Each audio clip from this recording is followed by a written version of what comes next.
Zar, chef-lieu du département du Noun, à l'ouest du Cameroun.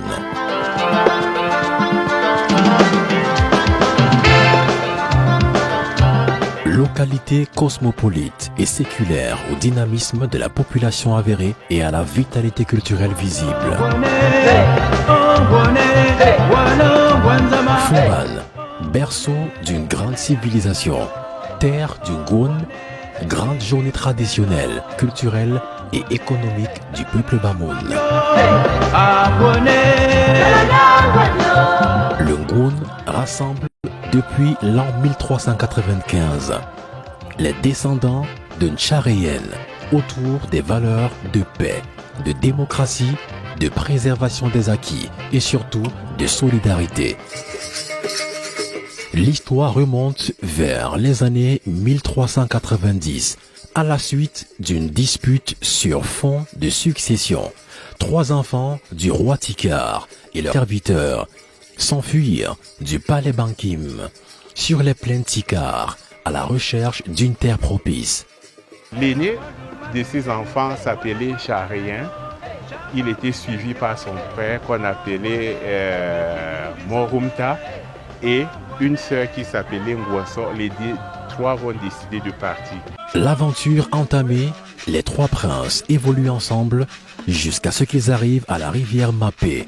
Ncharé, l'aîné de la fratrie et le plus vaillant, propose de traverser la rivière en premier avec ses serviteurs à l'aide de la pirogue trouvée aux abords. Les 3 mûris d'ambition de devenir roi après avoir exploré les terres qui lui ont semblé propices.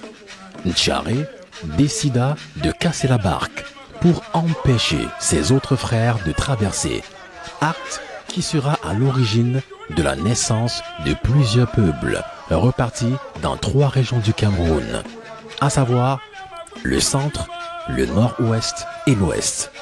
La princesse va aller avec les siens vers l'amont du fleuve.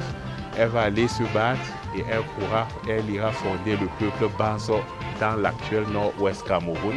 Et le frère Fombam va aller vers l'aval du fleuve pour aller fonder le peuple Mbamois. Ncharé tient à son avancée glorieuse et s'installe à Ndjimon. Une dispute éclate entre Ncharé et son cousin Djikumjo. Pour les départager, les notables de la cour décident d'organiser une cérémonie qu'ils appellent la course au trône. La nuit, ils vont rassembler les 2 parties. Ils vont dire le lendemain, nous allons procéder à la course au trône. Chaque postulant va partir avec les siens derrière lui. Et le premier qui arrivera et posera le pied sur la pierre du pays sera proclamé roi. Charéen est donc arrivé le premier et le peuple est en train de l'acclamer. Voilà donc comment il va devenir roi. Le territoire conquis et le peuple installé débute alors l'ère de la célébration et de la consolidation des acquis.